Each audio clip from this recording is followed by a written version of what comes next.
Hi guys, Steph here. Okie dokie, what have we got for you today? Well, an interesting fountain pen. There you go. That's what we've got for you today, a Waterman fountain pen. Now, let's open the case. Again, we've got the Waterman to the back there. We've got the pen inside the original case. So let's pop that to one side. And here we have it.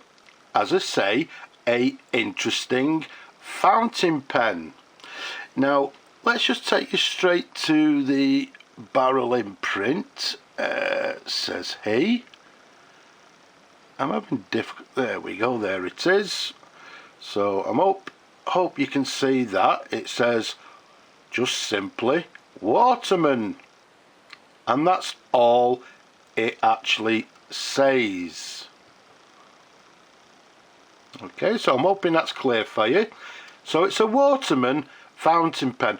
Unfortunately, I'm not 100% sure what model it is. So any of you people out there that specialise in these Waterman pens, if you'd like to leave a comment, maybe help us out, that would be appreciated. But what we've got, as I say, this is actually what we term as a Jif Waterman fountain pen. Now, yeah, I can hear you people saying, Jif Waterman, who's Jif? Well, very briefly, Jif was actually the abbreviation for the name of a gentleman by the name of Jules Isidore Fagard. And Mr. Fagard actually took over, if you like, the Watermans manufacturing in France. He began manufacturing the Waterman pens around about, I think it's around about 1926, and they're still going to this present day, although under a different name, because around about, I think, 1971, Jif Watermans actually bought the Waterman's name or the brand, and they then they actually operated under what they termed as Waterman SA, who were actually, or still are, owned by a company by the name of Sanford, and Sanford are a division of a company by the name of Newell Rubbermaid. So to this day, today, or up to, well, to this present day, they're actually owned, as I say, by Newell Rubbermaid, who, by the way, also own Parker pens. So that's hopefully a little bit of a brief history.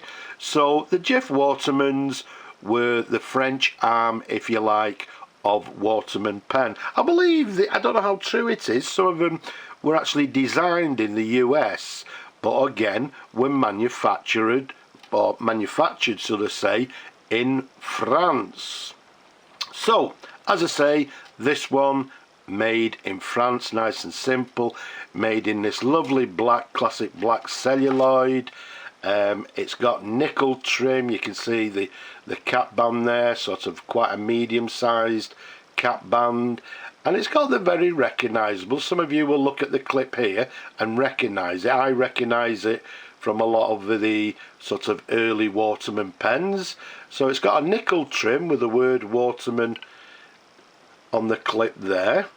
It's got this nickel sort of stud, if you like, to the end of the cap there. So we've got a classic black with nickel trim.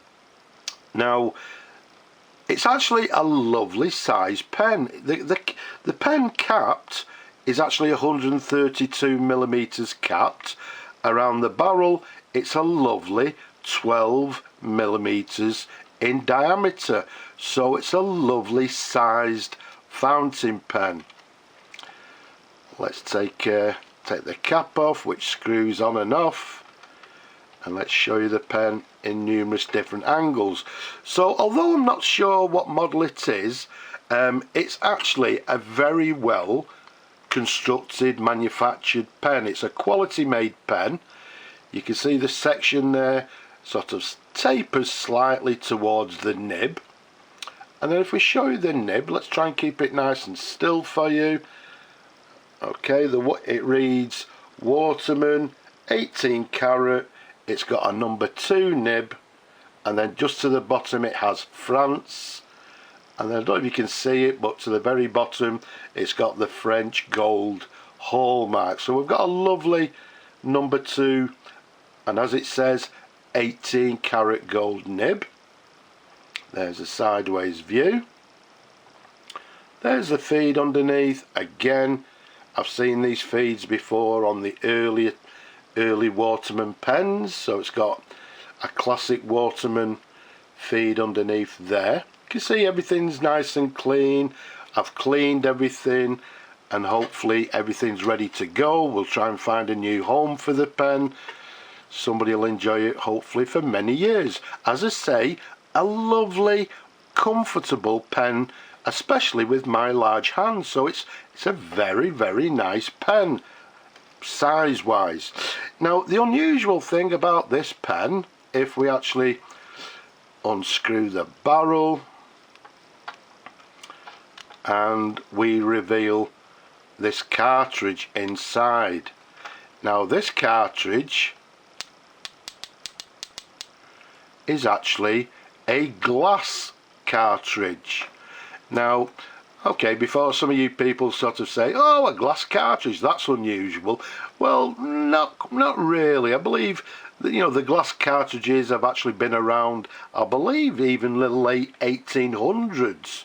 I may be wrong, but the glass cartridges have actually been around quite a while. But it's interesting to see this particular pen with this, as I say, this glass cartridge. Now, when these pens, when I actually sort of found the pen, generally what happens, they have a seal, if you like, to the end of the section, like a skirt seal, which holds the glass cartridge in. Now unfortunately, in a lot of cases it's disintegrated, etc.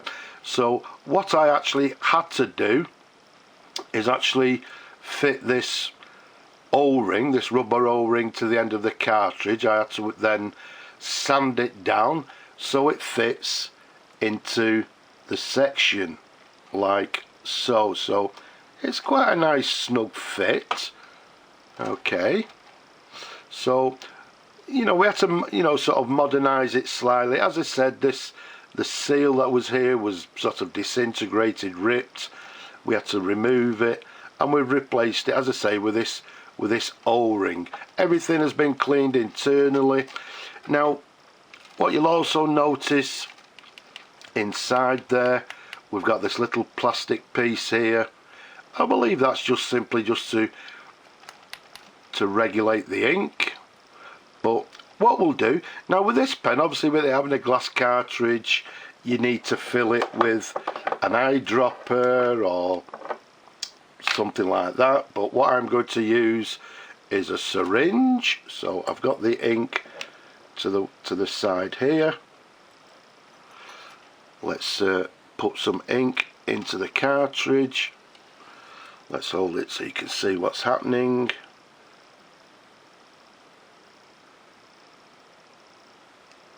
Okay, I think that'll be more than enough. It's only for a writing sample, so you can see we've got some ink in there. And another thing, when you actually fill this cartridge up, it's a large cartridge, so it will hold a good amount of ink. So let's pop that into the section like so. And to be quite honest with you, this is the first time I've actually testing it. So yeah, you know, sometimes things go wrong even when we restore pens. So let's see if it actually works. So yeah, as I say, the first time it's being tested. Let's just give it a tap to get some ink flowing through the feed. and let's see how it writes. And there we go, it doesn't. So let's just tap it again. As I say, this is the first time it's actually been filled or tested, so as we quite know that some occasions things can go wrong. So what I'm going to do is, there we go, hopefully that'll start the pen or the ink flowing, and let's see now how it works. So fingers crossed, and what we have,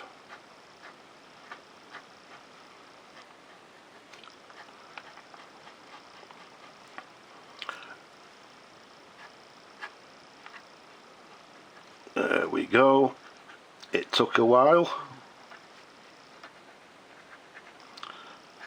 So we've got a Jif Waterman made in France. The date of it, again, I'm not sure what model it is, but I'm going to date it the 1950s, maybe the early 1950s, and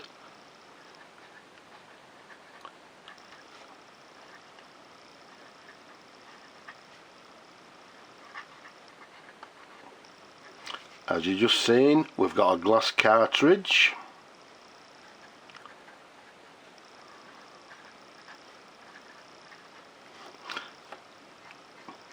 It doesn't have any flex, it's writing, I would say, nice and simply with a fine line.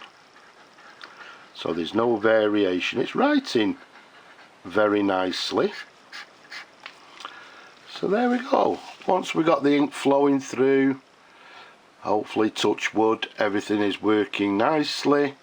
You can see it's writing with a nice fine line. No variation, but with a 18 karat gold nib, which again, for me personally, I think is quite unusual. So what we'll do, we'll empty that cartridge, we'll swill it out again, we'll have it nice and clean, ready for the new owner. So we'll try and find a new home for it.